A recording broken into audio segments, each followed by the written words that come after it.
जय हिंद साथियों। चलिए आज हम लोग क्लास स्टार्ट करने वाले हैं, क्लास 10th, जो कि वास्तविक संख्या हम लोगों का सबसे पहला ही टॉपिक स्टार्ट होने वाला है।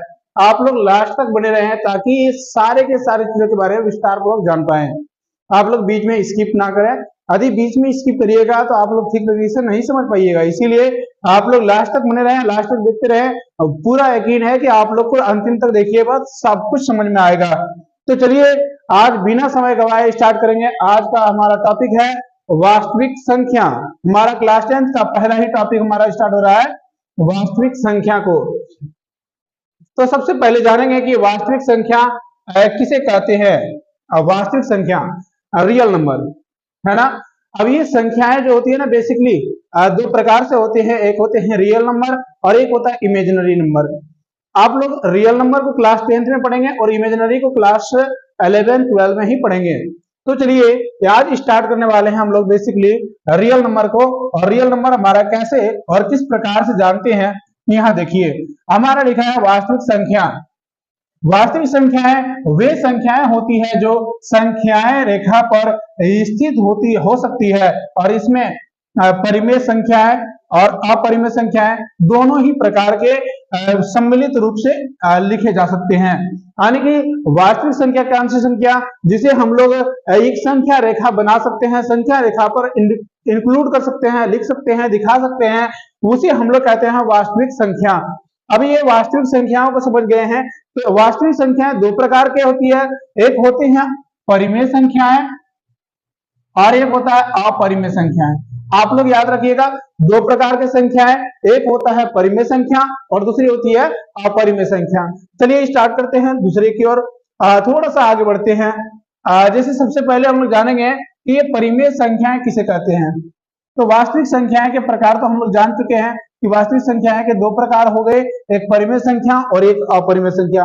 परिमेय संख्या क्या है? तो परिमेय संख्या वे संख्याएं होती है जिसे हम लोग P बटे Q के रूप में लिख सकते हैं, और जो कि कभी भी याद रखिएगा जहां P और Q पूर्णांक हो और Q never is equal to 0, यानी कभी भी Q 0 के बराबर नहीं होता है, उस कंडीशन में हम कहेंगे कि ये क्या है, परिमेय संख्या है। यानी कि जब भी कोई संख्याओं को P बटे Q के फॉर्म में लिख पाते हैं, P बटे Q के फॉर्म में लिख पाते हैं, तो कहने का मतलब है यदि 5 लिख रहे हैं तो इसका ये मतलब निकलता है कि 5 बटे 1 लिख पा रहे हैं, है ना। यदि हम कोई संख्या मान लेते हैं 5 बटे 6 लिखें तो ये हमारा परिमेय संख्या कहलाया। यदि हम कोई संख्या को यदि हम कहें 0.9 लिखें तो इसका ये मतलब निकलता है कि 9 बटे हम 10 लिखे हुए हैं, है ना। तो ये सारी संख्याएं क्या है, ये सारी संख्याएं परिमेय संख्याएं हैं। ये सारी संख्याएं क्या है, ये सारी संख्याएं परिमेय संख्याएं हैं। उदाहरण के लिए आप लोग देखिएगा 1/2 परिमेय संख्या, -3 परिमेय संख्या, 0.75 परिमेय संख्या, 5 भी हमारा परिमेय संख्या। ये सारी संख्याएं परिमेय संख्या क्यों कहलाई, आप लोग फिर से देखिएगा थोड़ा ध्यान से। यदि कोई संख्याओं को P बटे Q के रूप में लिख दें, जहां की P और Q दोनों ही क्या होनी चाहिए, पूर्णांक होनी चाहिए, और Q never is equal to 0, यानी कभी भी 0 नहीं हो सकता है, तब हम क्या कहेंगे, ये संख्याएं परिमेय संख्याएं कहला जाएंगे। ये संख्याएं क्या कहला जाएंगे, परिमेय संख्याएं कहला जाएंगे। ठीक है ना, ठीक है बच्चों, समझ में आ रहा होगा तो आप लोग लाइक भी करते रहे। चलिए अगला वाला आ जाता है हमारा अपरिमेय संख्या। अपरिमेय संख्याएं किसे कहते हैं, बहुत ही इंटरेस्टिंग है। अपरिमेय संख्याएं, अपरिमेय संख्या किसे कहते हैं, वे संख्याएं जिसे हम लोग P बटे Q के रूप में नहीं लिख सकते हैं, P बटे Q के रूप में नहीं लिख सकते हैं, उसे क्या कहते हैं, अपरिमेय संख्या कहते हैं। अब यहां देखिएगा इनका दशमलव प्रसार जो होता है ना, दशमलव विस्तार जो होता है ना, अनंत होता है। यानी कहने का मतलब यदि बात करें तो इसके बात करें, यानी कि ये नॉन टर्मिनेटिंग होता है। यानी यदि कटाते जाएंगे कटाते जाएंगे कटाते जाएंगे कटाते जाएंगे, कभी भी उसका अंत ना होता है, तो उसे हम लोग क्या कहते हैं, नॉन रिपीटिंग और नॉन टर्मिनेटिंग होता है। तो उस कंडीशन में हम लोग क्या कहेंगे, ये अपरिमेय संख्या है। जैसे एग्जाम्पल के लिए यदि बात करें, कोई एक हम लेते हैं पाई को हम लोग लिखेंगे 22/7। अब इसको हम लोग यदि कटाने से स्टार्ट करेंगे तो कटाते कटाते कटाते कटाते आप लोग कभी भी देखिएगा कि ये हमारा क्या होता है ना कि सीरियल वाइज चलते रहेगा, लेकिन कभी भी ये ना तो रिपीट करेगा और ना ही ये एक मतलब शांत होगा। यानी बात करें ये शांत मतलब क्या होता है, आप लोग अभी आगे चल के मिलेगा शांत और अशांत, और नहीं तो थोड़ा सा बोल यह समझा देते हैं। शांत वह संख्याएं होती हैं जैसे हम कहें तो जिनके हर में यानी क्यू के यानी अभी जस्ट लिखे थे ना पी बटे क्यू, अभी क्यू में यदि 2 आखिर 5 का गुणनफल हो, 2 हो या फिर 5 या फिर दोनों का गुणनफल हो, तब वो संख्याएं शांत कहलाती है। जैसे यदि बात करें 9 बटे 2 लिखे हुए हैं, तो 9 को यदि हम 2 से कटाते हैं तो ये हमारा कहीं ना कहीं शांत हो जाएगा। जैसे कटाएंगे 2 चौकी 8 हो जाएगा, अभी बचेगा 1, अब पॉइंट लगाएंगे 0 आएगा, 2 पंजे 10 हो जाएगा, यानी कि ये कट के निकल के आ गया, यानी जिसका शांत हो गया। यानी यदि बात करें हमारा 2 और 5 से किसी भी संख्याओं को यदि काटाते हैं तो वो टर्मिनेटिंग होता है, या फिर बोल सके तो ये शांत होता है। चलिए, और यदि बात करें अपरिमेय संख्याएं, अपरिमेय संख्या अशांत होते हैं, यानी कि शांत कभी नहीं होता है और ये रिपीट भी नहीं करता है। जैसे एग्जाम्पल के लिए यदि बात करें रिपीट नहीं करने का मतलब क्या है कि 1/3 यदि 3 से यदि 1 को भागा देंगे तो ये क्या कहलाएगा। तो यदि देखिएगा, ध्यान दीजिएगा,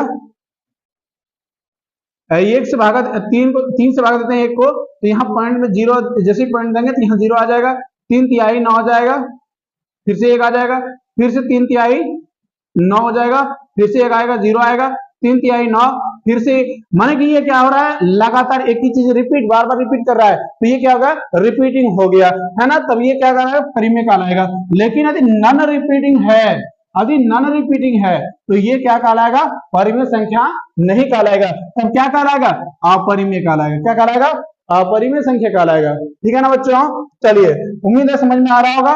तो ये उदाहरण कुछ देख लेते हैं, जैसे पाई हो जाएगा अपरिमेय संख्या, √2 अपरिमेय संख्या, √3 अपरिमेय संख्या, ये कुछ अपरिमेय संख्याओं का उदाहरण है।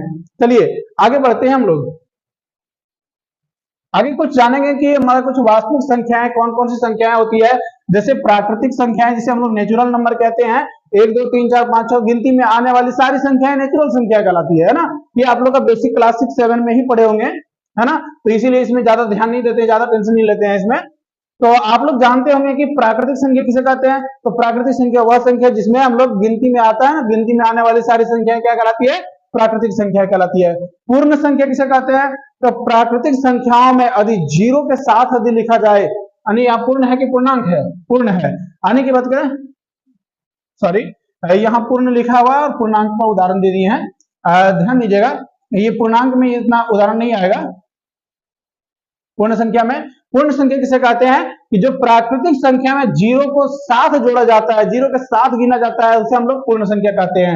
एक पूर्णांक संख्या होता है, तो पूर्णांक संख्या कहते हैं जो माइनस अनंत से प्लस अनंत तक जाने वाली सारी संख्याएं पूर्णांक संख्या कहलाती है ना। तो यहाँ कुछ बाय मिस्टेक प्रिंट हो गया है, हम फिर से इसे रिकॉल कर लेंगे। तो चलिए अब आगे बताया गया परिमेय संख्याएं क्या है। अभी जस्ट हम लोग पढ़े थे परिमेय संख्याएं क्या है ना। अपरिमेय संख्याएं भी पढ़ चुके हैं हम लोग, अपरिमेय संख्याएं क्या है। तो चलिए हम लोग आगे बढ़ते हैं। ये सारे बातों को आप लोग याद रखिएगा, क्योंकि ये सारे के सारे बातें हमारे काम के हैं, है ना। तो चलिए आगे स्टार्ट करते हैं यूक्लिड विभाजन एल्गोरिथम, है ना। तो यूक्लिड विभाजन एल्गोरिथम क्या कहता है,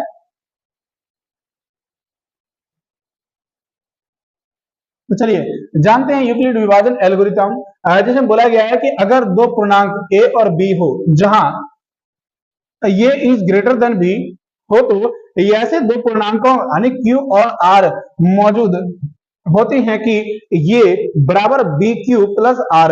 यहाँ क्या आया है, ध्यान दीजिएगा, ये इज इक्वल टू BQ प्लस R। यहाँ पे Q क्या है, क्वाटेंट है, और यार यहाँ क्या है, रिमाइंडर है। रिमाइंडर मतलब शेषफल। यदि आप लोग बचपन की कहानी थोड़ा सा समझेंगे, आप लोग थोड़ा सा पीछे पहुंचे हैं, अपने पास्ट में यदि चले जाए तो पास्ट में आप लोग जरूर समझे होंगे कि भाज्य बराबर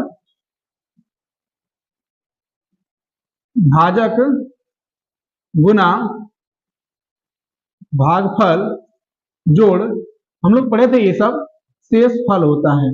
ये लोग हम लोग पढ़े थे कि भाज्य बराबर क्या होता है, भाजक गुना भागफल जोड़ शेषफल। बिल्कुल यही, भाज्य बराबर भाजक गुना भागफल जोड़ शेषफल, ठीक है ना। ये वही वाला यूक्लिड विभाजन एल्गोरिथम पढ़े थे उस समय, लेकिन उस समय हम लोगों को ये बताया नहीं गया था कि ये यूक्लिड विभाजन एल्गोरिथम है ना।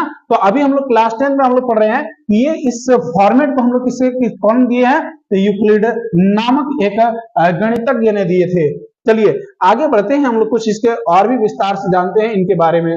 तो थोड़ा सा आप लोग ध्यान दीजिएगा, तो यहाँ पे आप लोग को नजर आएगा कि क्लास 10 का चैप्टर नंबर 1 जो कि आप लोग देख पा रहे होंगे, चैप्टर नंबर 1.1 जो कि हम लोग एनसीईआरटी से ले रहे हैं। एनसीईआरटी का पहला ही नंबर का क्वेश्चन है, बोला निम्नलिखित संख्याओं का अभाज्य गुणनखंड के रूप में व्यक्त कीजिए। अभाज्य गुणनखंड कितना आसान क्वेश्चन दिया है, क्लास 10th में आप लोग यकीन नहीं कर रहे हैं। ये हम लोग का जो है क्लास 10th में इतना आसान क्वेश्चन दिया गया है कि बोला कि गुणनखंड ज्ञात करना है। अब गुणनखंड कैसे ज्ञात करना है आप लोग को बहुत बढ़िया से आता होगा। अब जैसे कहने का मतलब है, मान लेते हैं हम 45 का बोल दे कि अभाज्य गुणनखंड कीजिए। आप लोग को यह भी मालूम होगा कि अभाज्य संख्या किसे कहते हैं, भाज्य संख्या किसे कहते हैं, है ना। तो अभाज्य संख्या किसे कहते हैं, जो किसी से नहीं कटता है, जो खुद और एक से कटता है, उसके अलावा किसी और संख्याओं से नहीं कटता है, उसे अभाज्य संख्या कहते हैं। अब बताइए कि इसमें अभाज्य संख्या किसे 3 से कटा दें, 2 से तो कटेगा ही नहीं, क्योंकि 2 से किससे कौन संख्या कटती है, जिसके अंत में 0 हो, 2 हो, 4 हो, 6 हो, 8 हो, ये सारी संख्याएं ही केवल और केवल 2 से कटता है, बाकी अन्य संख्याओं से, यानी कि अन्य संख्याएं 2 से नहीं कटती। ठीक है ना। तो चलिए आगे बढ़ते हैं। ये जैसे 5 लिखा तो इस कैटेगरी में नहीं आ रहा है, तो इसका मतलब ये है कि ये 2 से तो नहीं कटेगा। अब ये दोनों संख्याओं को आपस में जोड़ के देखते हैं। यदि 3 से जोड़ने के बाद यदि संख्या 3 से कट जा रही है तो 3 से ये विभाजित होगी, ये शॉर्टकट ट्रिक है। और नहीं तो आप लोग बेसिकली ऐसे देखिए कि 3 से यदि भागा देते हैं तो 15 तिहाई 45। अब यदि 5 से यदि करें तो 5 तिहाई 15, फिर से करें 3 से तो एक घर में, तो अन्य बात करें तो 45 का यदि बात करें, 45 का अभाज्य गुणनखंड क्या होगा, तो 45 का अभाज्य गुणनखंड होगा 3 गुणे 5। ये क्या हो गया, ये हो गया हमारा अभाज्य गुणनखंड, है ना। उम्मीद है ये सारी चीजें समझ में आ रही होगी। यदि ये 45 का ऐसा हो गया तो बताइए कि यहाँ जो हमारा प्रश्न दिया है 1 नंबर में 140 का अभाज्य गुणनखंड क्या होगा, क्या नहीं निकाल पाएंगे, क्या नहीं निकाल पाएंगे, बिल्कुल निकाल पाएंगे ना। तो चलिए जानते हैं 140 का अभाज्य गुणनखंड। 140 यानी कि हम बात करें तो ये वाला कैटेगरी में हमारा आ रहा है। ये कैटेगरी में यदि आ रहा है तो ध्यान दीजिएगा, यदि ये कैटेगरी में आ रहा है तो हम लोग इसको 2 से कटाएंगे, और जैसे ही 2 से कटाएं तो हमारे पास आएगा 70। कितना आ जाएगा, बिल्कुल आप लोग ठीक समझ रहे हैं, बिल्कुल 70 आ जाएगा। अब 70 भी देख रहे हैं लास्ट में 0 संख्याएं आ रही है, 2 से कटेगा, लगाइए 2 आ जाएगा 35। अब क्या 2 से कटेगा, नहीं बाबा, अब 2 से नहीं, अब किससे कटाना है। अब देखिए लास्ट में यदि 5 रहे और 0 रहे ना, 5 से कटा दो बिना आंख बंद कर, है ना। आंख बंद करके इसे 5 से कटा दीजिए। 5 से जैसे ही कटा दिए तो 5 7 35। अब ये 7 से कट रहा है ना, बिल्कुल ये 7 से कट रहा है, तो 7 से कटाएंगे, एक घर में कट जा रहा है। तो ये बताइए क्या इसका अभाज्य गुणनखंड हो पाया, बिल्कुल हो पाया। तो चलिए यहां जानते हैं इसका 140 जो लिखा हुआ है इसका अभाज्य गुणनखंड कैसे लिखेंगे। लिखेंगे 2 गुणे 5 गुणे 7। अभी इसी को हम लोग इस प्रकार से लिख सकते हैं 2 का स्क्वायर गुणे 5 गुणे 7। यही हो गया हमारा फाइनल आंसर।